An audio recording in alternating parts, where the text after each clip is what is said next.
Hello and welcome to DFS Coach Talk. I am Joe Sarvati, affectionately known as Coach, and I am here to discuss the exciting PGA Tour Championship here at Southern Hills Country Club in Tulsa, Oklahoma. We have a major, and we have 97 of the top 100 golfers ranked here to play, everybody going after the big prize. Top 10 players all in play this week. And we have Tiger Woods, who won this tournament at Southern Hills way back in 2007. 2007. How about that? 15 years goes by fast. I remember watching that very well, like it was yesterday. So a little bit different here at Southern Hills Country Club, though. They have really made it tough. And this is going to be a true test. It's 7,500 yards, and it's only a par 70. So you better have the long stick out. You better keep it straight. Really, it's going to be huge for strokes gained tee to green are going to be massive. It is going to be a really tough test. After, looking through this, I'm thinking, 4 under, 5 under may win the tournament. So that is really going to be a test. So a little bit of favoritism towards the long hitters here. Again, with everybody playing, you've got all kinds of guys bunched together. Of course, Scotty Scheffler will be the favorite, and I'm sure he'll make a lot of lineups. He is the most expensive, but there's so many choices. It's incredible here. So it's going to be very, very fun tournament to watch. Watch those guys scrambling to make par, where it's very, very difficult. So we'll see a lot of double bogeys, a lot of problems out there, and really going to be a survival of the fittest situation. We're also going to be very closely watching the weather. There is a possibility of some afternoon thunderstorms on Friday. It looks like the wind blows up a little bit. And again, it's Tuesday now, so we have a little while until the event starts on Thursday morning. But initially here, I'm going to favor the Thursday afternoon, Friday morning tee times. That group where there's any close plays, I'm going to go that direction because I think the Thursday morning, Friday afternoon folks are going to have a little bit more difficulty with rain and wind on Friday afternoon. So that's something to definitely keep in mind. If you're playing round by round in the first round, I don't see any distinctive advantage for morning or afternoon, but certainly in round 2, we'll keep a very close eye on that because it could change between now, certainly, and when the tournament tees off on Thursday and specifically Friday. If you want to follow that closely with us, just come and check it out with us. Go to dfscoachtalk.com. Sign up right there. If you want to sign up for a 3-day pass, you can do that today, Tuesday, or on Wednesday if you're listening to this Wednesday or even Thursday, when right before the tournament starts. You get 3 days, everything that we have to offer, all of our MLB action, which of course, tons of games every day. All of our PGA, as you see with the championship here, we'll have full lineups for PGA for both FanDuel and Yahoo, and we'll have a core group of players to choose from for DraftKings. And then NBA basketball, our strongest suit. We have the conference finals where we'll be every other day we'll be on with a podcast and our selections for the East and Western Conference finals. All right. I want to start off before we get into some statistics and look at the odds for this PGA Championship by thanking our presenting sponsor. That is Prize Picks. If you go to prizepicks.com and you sign up for the first time with a deposit, any size deposit, use the promo code CoachTalk, and Prize Picks will match you dollar for dollar all the way up to $100 on that first deposit. So it's really nice to have that free money to start it off. Also, if you're looking to bet on the event, or you're looking to load up on these NBA conference finals, we recommend you go to betus.com.pa.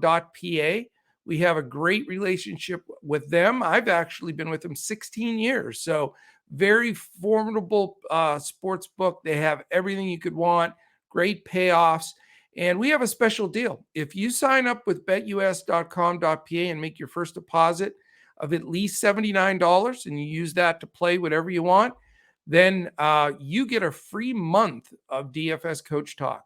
So that's a $75 value in itself. So sign up at betus.com.pa.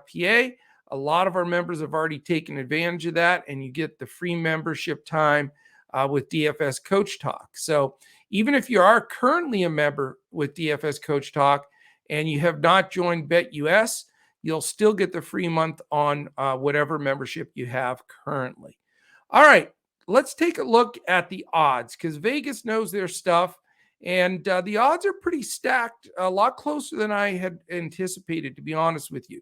I figured Scotty Scheffler and Jon Rahm would be prohibitive favorites, because they're the two guys really that have been 1-2 for quite some time now, battling it out. Scheffler is the favorite at 12-1, and this is thanks to our partners at betus.com.pa. And Jon Rahm, the second choice, at 14-1. So not surprising there. I thought they'd both probably be like 10 and 12-1, but 12 and 14 seems very fair for both of those guys. It's this next group of five that I thought were tighter in odds than I had expected.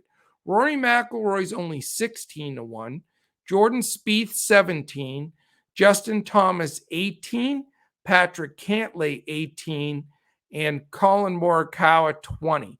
So, spread between Scheffler and Morikawa, those top seven are between 12 and 20-1.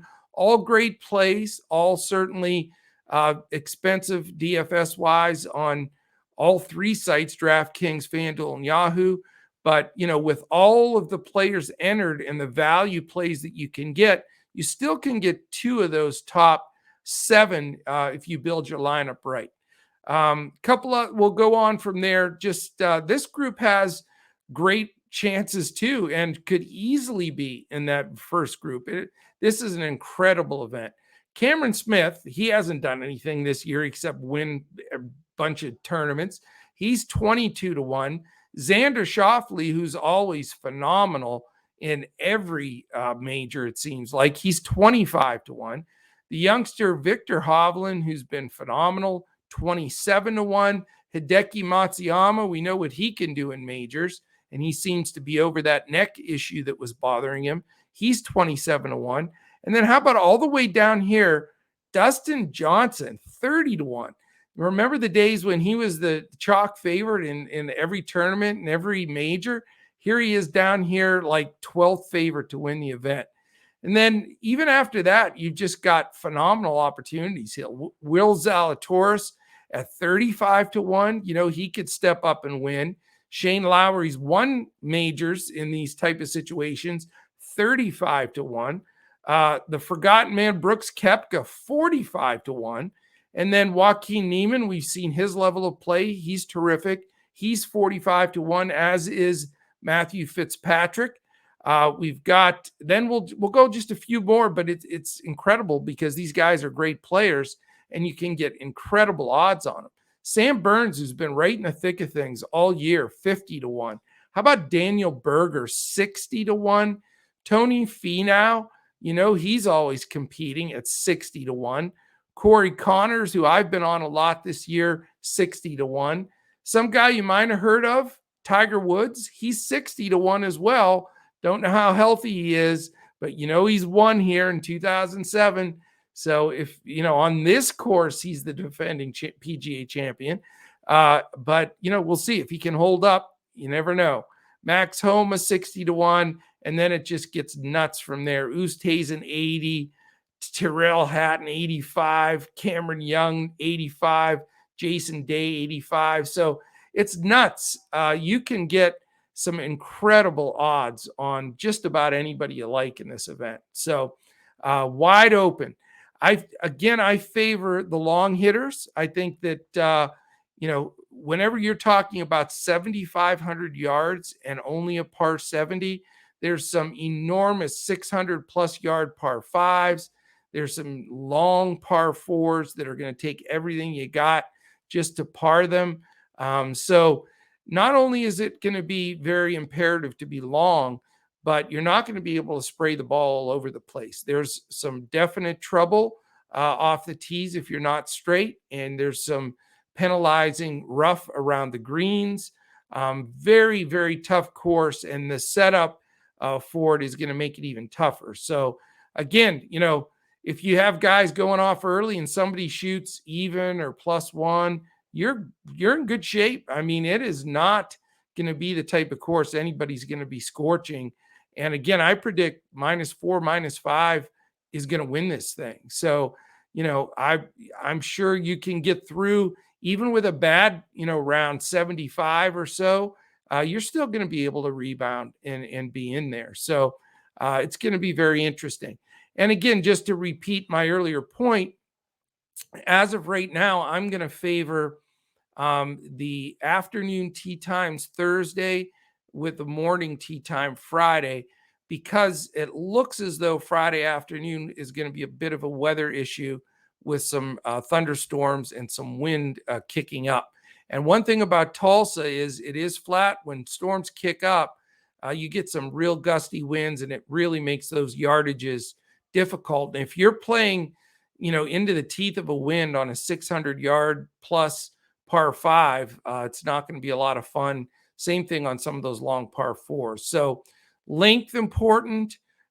Tee time, I believe, may be important, but again, stay tuned with us for that.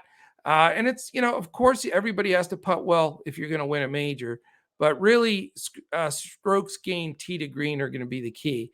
You got to be long. You got to, your average iron shots on this course are going to be longer than just about any other on tour that you're going to see all season. For the majority, a big portion of the holes, you're going to be standing there with an iron and still have 230 to go, 235. And that's even the guys that are bombing the ball. So definitely going to be a test, and, should be a lot of fun to watch. Also, great coverage, TV coverage. There'll be a lot of this event that is on. You're going to get to watch your guys, and there's a lot of things you can do where you can just zone in on watching your guys play the entire round or specific holes. Really a well-covered event for viewing purposes. All right. That's the main thing. Now I want to go over a few of my selections for this event. Let's see here. I'm going to go and pull the most updated pricing for DraftKings, and we'll just go off of that price. And again, we're going to be providing for DraftKings, FanDuel, and Yahoo, and there's going to be some variance of prices without question, but you really can make pretty much any build you want. I mean, if you want a couple of top level guys, there's plenty of value. If you want a medium build, you can build a powerhouse lineup of medium build guys as well. So a lot of different ways you can go after this, and the contests are ridiculous. Here's a $25 entry fee to contest on DraftKings, only $3 million. Let's see, we'll give you a $3 million fantasy golf millionaire, and then in addition, you also earn a semifinal ticket to compete in the $1 million top prize for early 2023. So all kinds of potential winnings and contests really on all the sites. I would say DraftKings definitely has a bit of an edge there. All right, let's look at this all across the board. I still favor Scheffler over Rahm personally. I still haven't seen, I know Rahm's played great and he won that one event that, the competition wasn't that great, but his play around the greens is still a little suspect. His chipping specifically, a little concerned there, and you're not going to be able to make a lot of mistakes. And you don't want to leave yourself 20-foot par putts or 25-foot par putts. So I'm going to favor Scheffler there. Want to start my lineups with him. I don't care if I don't think anybody's going to be, desperately chalky here. Scheffler's going to have plenty of ownership, but I think he deserves it. He's played the best tee to green and on the greens, and he obviously is in fantastic form. I think you can't go wrong there. Another guy that's playing well, Jordan Spieth, is going to be my next selection that I want to share with you here. He's 9,600, which I think is a very fair price. Only 3 top 10s, but he's made 9 of 12 cuts. And I think that this type of course, this type of situation, is right up his alley. The only thing that gets to him is when he starts missing some short putts, but I'm hoping he's past that.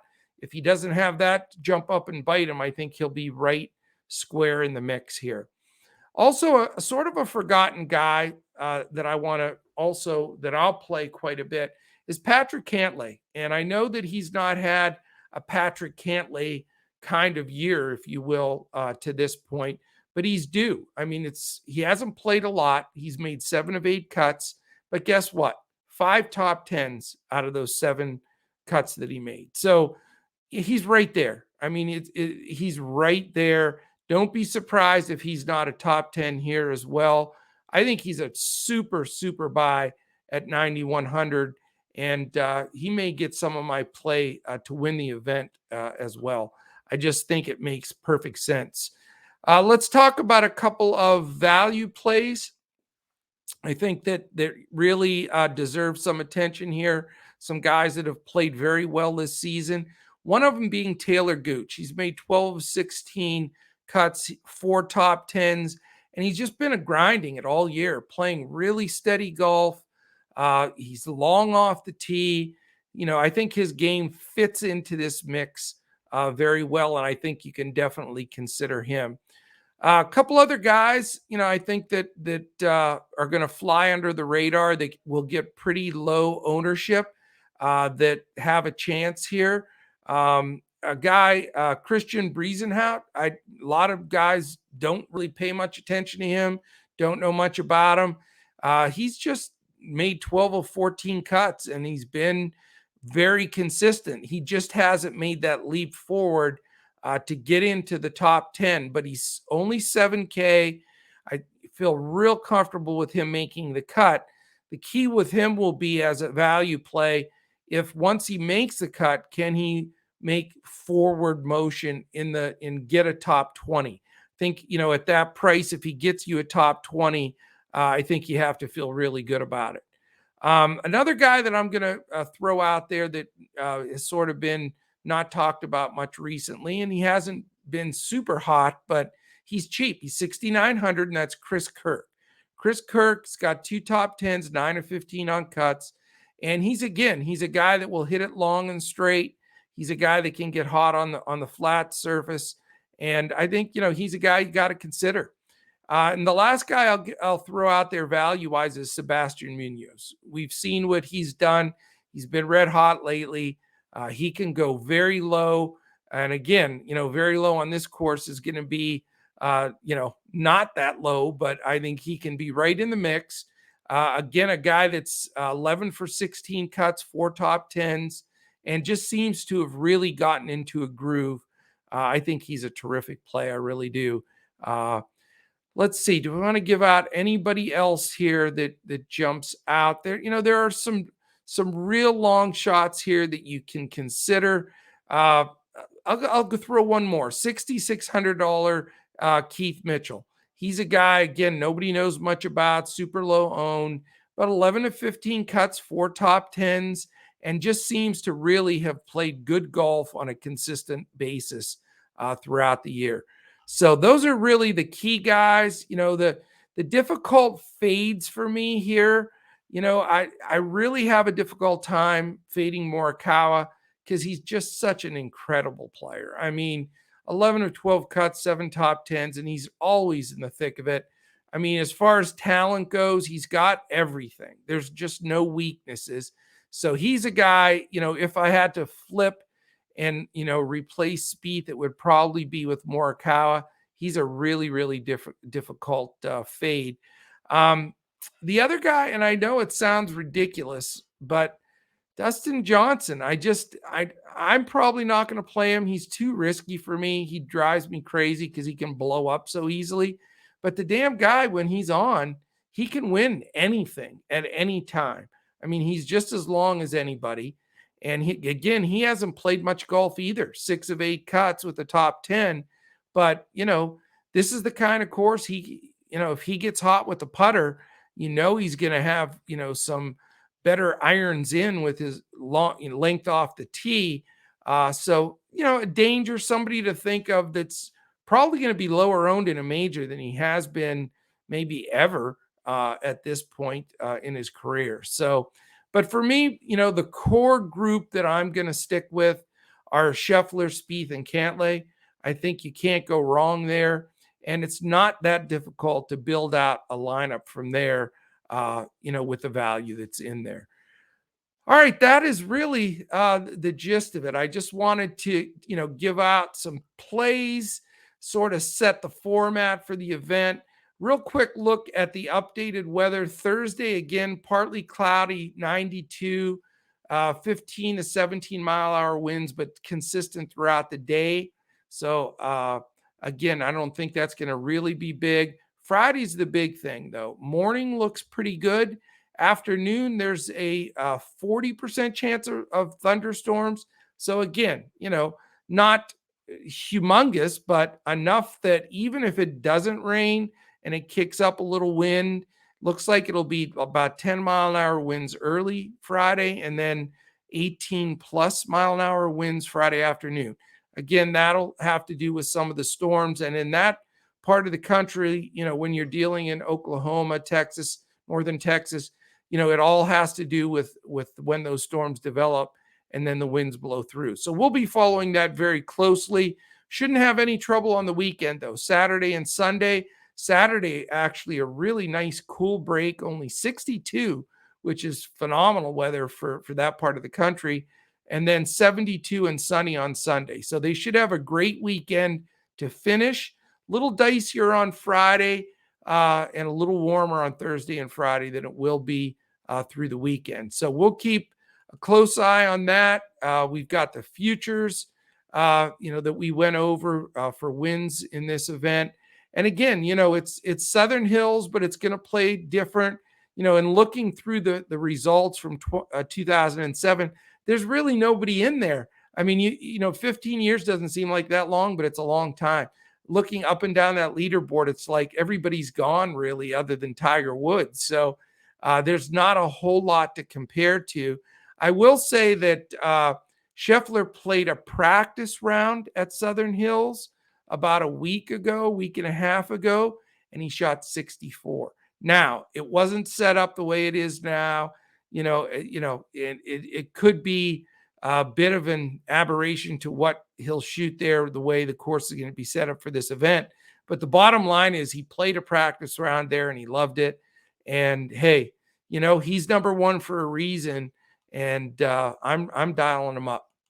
All right, that is it. I hope this helps you build a core. Wanted to get it out here on Tuesday so you have a chance to listen to it through Wednesday. We'll be updating some things in Discord. We'll also be on Twitter with a bunch of information and some more selections. We'll be on Twitter. We're at DFS Coach Talk. If you want to get to me directly, I'm at Joe Sarvadi, JoeSarvadi. And we'll also be posting some prize pick selections for that first round on Thursday. Some of those are not up yet. They don't do the full tournament on prize picks, but I will have selections for you for all 4 rounds, both on Twitter and then specifically more selections in our Discord. So we'd love to have you join us, dfscoachtalk.com. Just jump in, 3 days, $10. Check us out. We'll go over, head to head, person to person. If you want an individual coaching session, I'm happy to do those with anybody that joins. We set those up, schedule them, and it's part of your membership. And we'll go over basically what we preach the most, which is contest selection and bankroll management.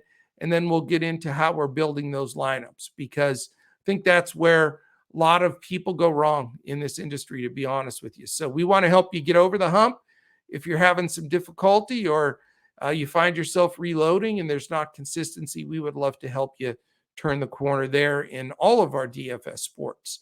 If you're watching this on YouTube right now on the way out, please hit the thumbs up, hit the subscribe button. And while you're at it, there's a little alarm up in the corner there. That'll let you know when any of our podcasts post. This is our third podcast in front of the paywall today. We have an MLB and NBA podcast up, and our PGA Now that you've just watched. And we'll have MLB and NBA out again tomorrow. So appreciate you. Thanks for listening.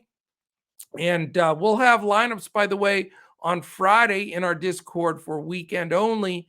If you're not going to be checking it out this weekend and you want to buckle down, Thursday and Friday, and you're going to buckle down on Saturday and Sunday to watch it, we'll have brand new lineups. And there's big contests for weekend only as well. So definitely tune in. All right. Thank you so much for listening. Have a fantastic rest of your day, and enjoy watching this PGA Championship. Love a major in the PGA. Always a blast. It'll be fun to see how everybody can step up and play on such a tough course. All right. Have a great one. We'll be back again tomorrow when we look to crush it in PGA, NBA, and MLB DFS and Prize Picks.